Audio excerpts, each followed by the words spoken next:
issuing this subpoena, if you want to compound it, don't answer my questions. So you can tell me what you want to do today. Are you going to answer my questions? Are you saying that if I do not answer your question, you will have a deputy of the Sheriff's Department come to the court to apprehend me and take me to jail? I am. I'm going to hold you in direct civil contempt, and the purge clause is going to be you'll get out of jail when you answer my questions. Your Honor, may we have an opportunity to obtain relief by special action? No. And Mr. Siegel, if I want to hear from you, I'll ask you. Your Honor, this is my client. I will make objections as appropriate. That is my right as an attorney. Your objection's overruled. Mr. Sanish, you can tell me whether you want to escalate this matter or you can answer my questions. Judge, you're telling me that I have to waive work product and privilege. I don't think there is any work product or privilege here, so I don't think you're waiving anything. I'm asking about your conduct. I'm not asking about any communications. I'm asking about an agreement that's already been disclosed to me that was not previously disclosed to me. I don't know if it was disclosed to any other judicial officer in this case, but I learned about it yesterday when I read Mr. Borges' pleading. So I'm asking about it. You can answer the questions or not. It's up to you. Your Honor, I would advise the witness to answer the question as to who are the parties to this agreement. Parties are my law firm, the Arrell Manella law firm, the Slayton Law Office law firm, and also the law firm from the attorney who represented the Lunds in the California litigation. I don't remember the firm, but the attorney's name is Jim Bohm, B-O-H-M. So can I assume that the decision to issue this subpoena and serve it on Dr. Wilson was a joint decision of all the parties to that agreement? I believe that calls for work product. I don't think so. Again, I'm not asking for any communications. I'm asking about the conduct of the people to this agreement. I don't think I can answer that question without disclosing what the nature of the conversations was. I'm just asking if this was a product of a joint agreement. Now, you can answer it, or again, I'm going to get a sheriff and hold you in direct contempt. I believe I'll have to opt to have the sheriff come around. All right, let's get a deputy. I'm going to need an order of confinement.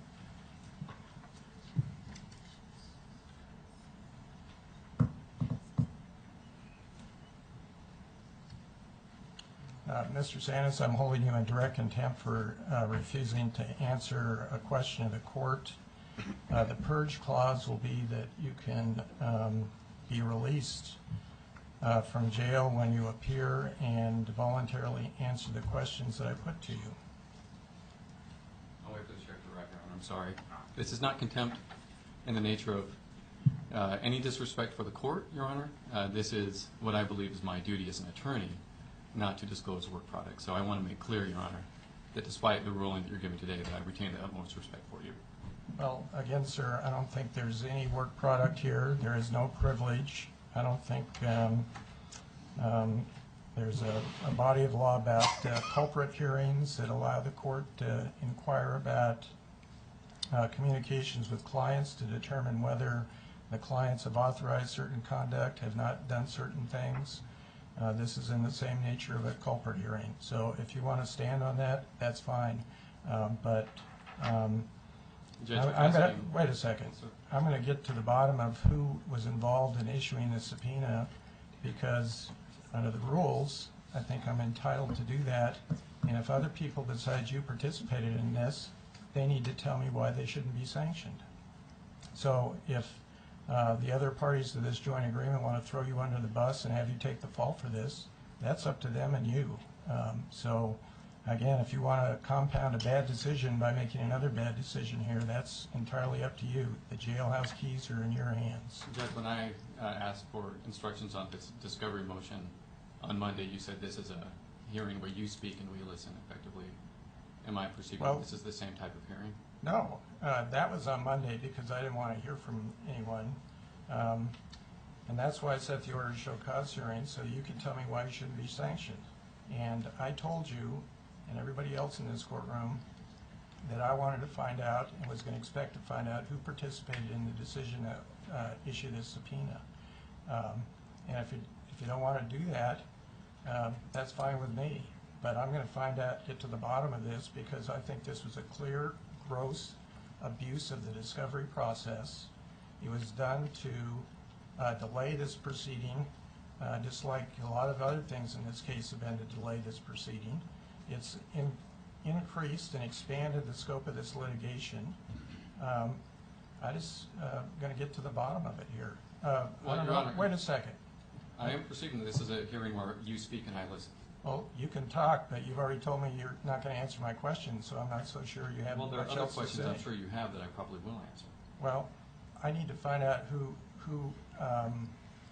participated in this agreement, and if you won't tell me, then...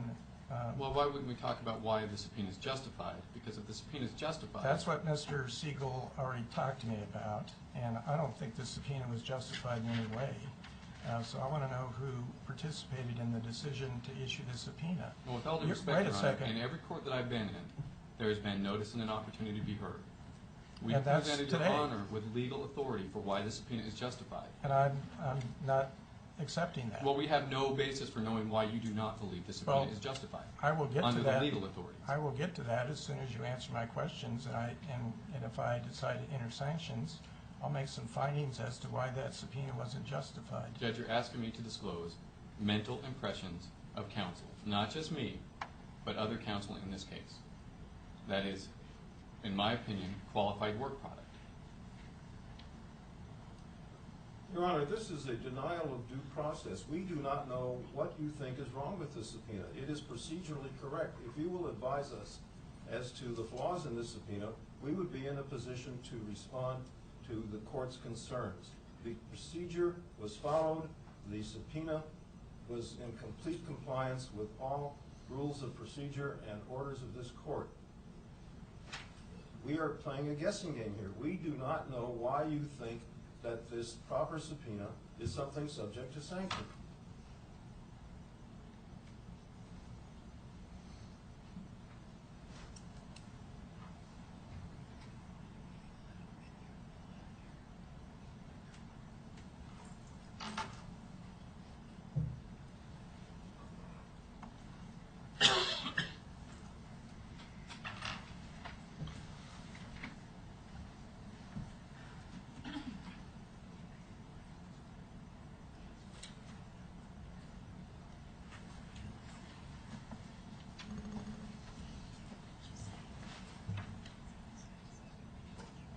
Your Honor, if something productive can be gained in the event, so I suggest that we discuss the second issue regarding Mr. Siegelbaum.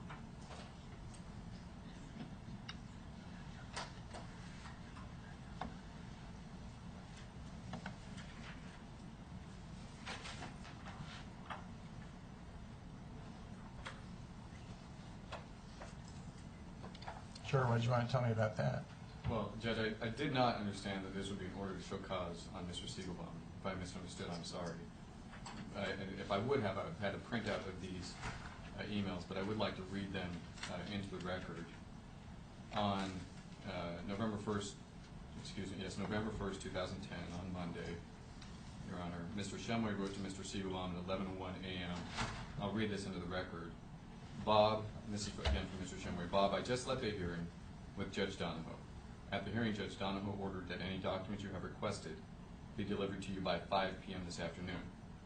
After the hearing, I spoke with Joe Boyle, and he expressed that while he wants to check his records, he believes that Bradford and his family have previously provided you with everything you have requested. Will you please confirm that you have been given all of the documents you have requested? If you believe that you are still waiting for documents, will you please let me know early this afternoon so that I may respond to the court's order? Thank you, Jeff Shumway.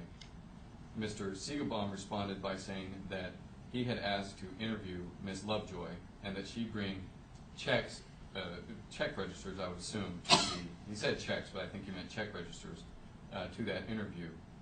Mr. Shumway offered to set up that interview with Mr. Lund, with Bradford Lund specifically, and Mr. Siegelbaum responded that he was going to the doctor for possible knee surgery, so he could not do it that day. On that same day, I sent to Mr. Siegelbaum the following message, and that was, Mr. Siegelbaum, my understanding from Jeff Shumway is that you are working directly with him as counsel for Bradford Lund to review checkbooks that you have previously asked Sabrina Lovejoy to provide to you. If there is any request for documents that you believe is outstanding from Sabrina Lovejoy that is not covered in your discussions with Jeff Shumway, please let me know. In other words, do you need any documentation from Sabrina Lovejoy at this time that you requested previously and that is outside of what you are asking Brad Lund to provide directly? Thank you. And I received no response from Mr. Siegelbaum. Okay. Anything else you want to tell me? We had previously written to Mr. Siegelbaum when he had requested that Ms. Lovejoy, and this is part of the record, I believe, when he requested that Ms. Lovejoy be interviewed and provide checkbooks. I talked to Mr. Siegelbaum and said, I don't think it's Sabrina Lovejoy's right to disclose Bradford Lund's financial information. I wrote to Mr. Boyle, and I'm sure he will confirm this, where I asked